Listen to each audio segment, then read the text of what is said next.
The hardest part of building an app or a website for your business isn't the building, it's the starting.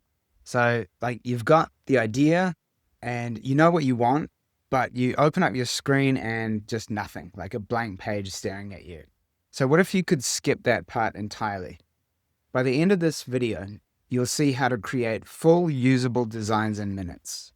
This is Google Stitch. It's free and it does something really useful. You describe the app or the website that you want in plain English, like you're talking to a person, and it creates a real design for you. Not a rough sketch, an actual polished interface that you can use. If you're not a designer, maybe you're running a business and you just need something made. This gives you a real starting point, something that you can show people, something that you can hand to a developer. If you are a designer, this speeds up the early part of your work. You can explore ideas in minutes instead of hours. So let me show you 2 ways how to use it. Let's say I'm working at a jewelry brand and we need a website. We don't have any designs yet, just an idea. So I'll type a modern e-commerce website for a minimalist jewelry brand. Clean white background, elegant typography, gold accents. I need a homepage with featured collections, a product listing page, and a product detail page with multiple photos. Give me 2 variations. I'll just click go and let it go to work. And now 2 minutes later, look at that. It's given me 2 versions to choose from. I think they're both somewhat similar, but I don't really like the vector style graphics on this first one, and I prefer the overall look and feel of the second one. The product cards on the homepage screen are not the same size. I'll just click Edit, Annotate Preview. I'll make a selection around the thumbnails here. And I'll just type in, make the thumbnails the same size. And click Apply. And now it's going to go to work and change just that part of it. And 2 minutes later, voila, fixed.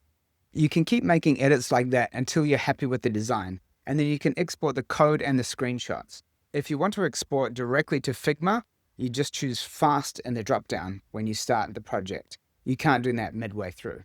But let me show you something more interesting, how I use Stitch on an actual project. I recently built an app for hotel operations. Here's what it does. A hotel manager walks through the property once a day, spots problems that needs fixing, like burnt out light, a broken door handle, a guest request, and records them on their phone.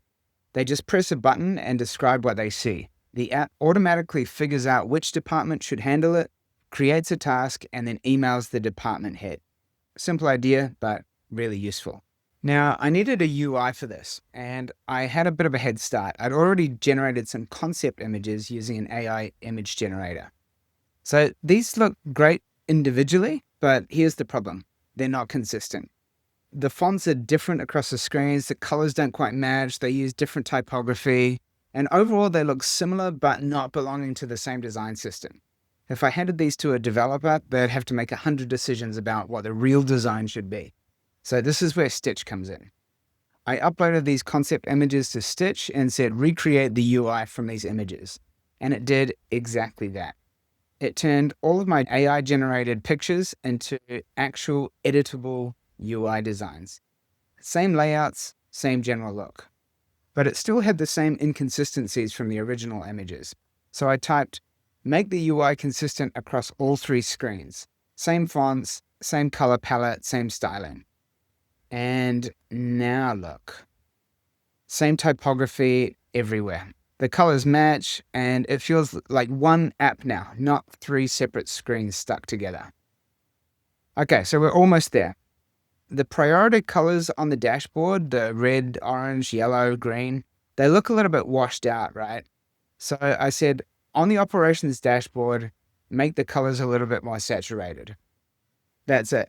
After 3 prompts, I went from having inconsistent AI images to a polished, cohesive UI. I downloaded the code and the screenshots. I dropped them into a UI inspiration folder in my project, and I pointed my coding agent at them. And I just said, use this code for the UI. And now I have a fully functional app, consistent design with real code that actually works.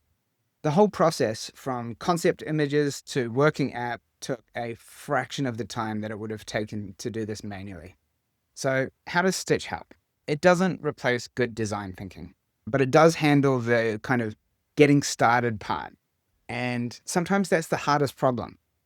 Here's what I find exciting about tools like this. It's the gap between I have an idea and here's what it looks like used to be huge. You need skills, time, and money. And now that gap is basically just a few sentences. That means a lot more people can get their ideas out of their heads and into the world. And honestly, that's a good thing, I think.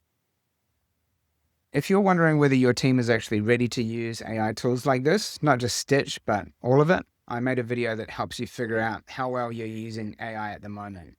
It's a pretty brutal self-assessment.